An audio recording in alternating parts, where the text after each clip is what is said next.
मुहे पे देके अटकतो गे मौगी छौरा सहरसा जिला के मुहे पे देके छौरा सहरसा जिला के ऐसन वैसन के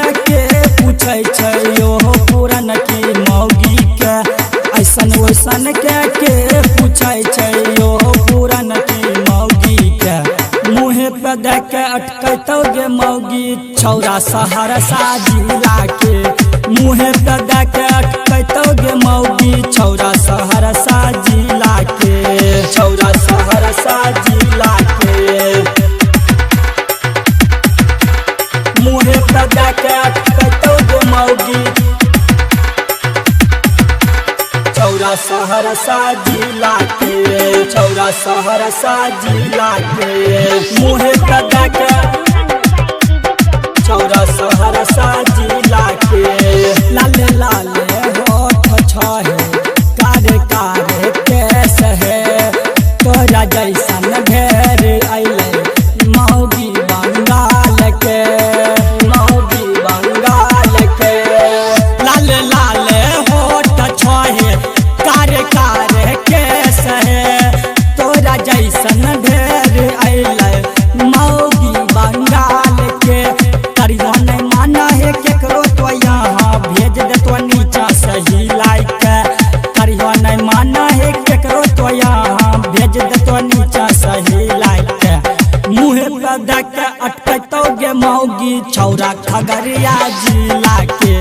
मुहे पे देके अटकतो गे मौगी छौरा खगड़िया जिला के छौरा सहरसा जिला के छौरा सहरसा जिला present by SK studio Bhawanipur Chhaura Saharsa जिला के छौरा सहरसा जिला के छौरा सहरसा जिला के ढोरिया के नीचा वाला झलकै छ सामान है कितना तो छौरा सबके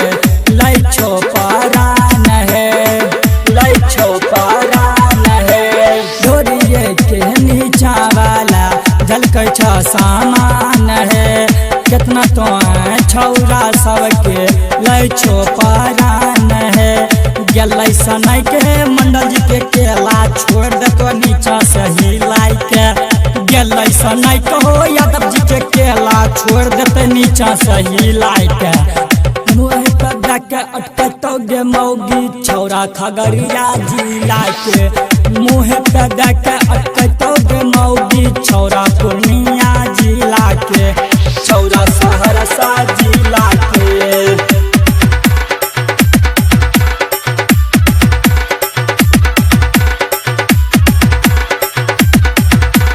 छौरा सहरसा जिला के छौरा सहरसा जिला के छौरा सहरसा जिला के घर छै मधेपुरा हमर हिल जाय छै नाम से तोरा जैसन ढेर अइले करवाली काम से करवाली काम से घर छै मधेपुरा हमर हिल जाय छै नाम से तोरा जैसन ढेर अइले करवाली काम से छौरा सुजीतवा के मन सन कैदी के छोड़ देतो नीचा सही लाइक छौरा डेंजरवा के मन सन कैदी के छोड़ देतो नीचा सही लाइक मुहे पे देके अटकतो के मौगी छौरा पूर्णिया जिला के मुहे पे देके अटकतो के मौगी छौरा खगड़िया जिला के रिकॉर्डिंग बाय राजा राज बिहार।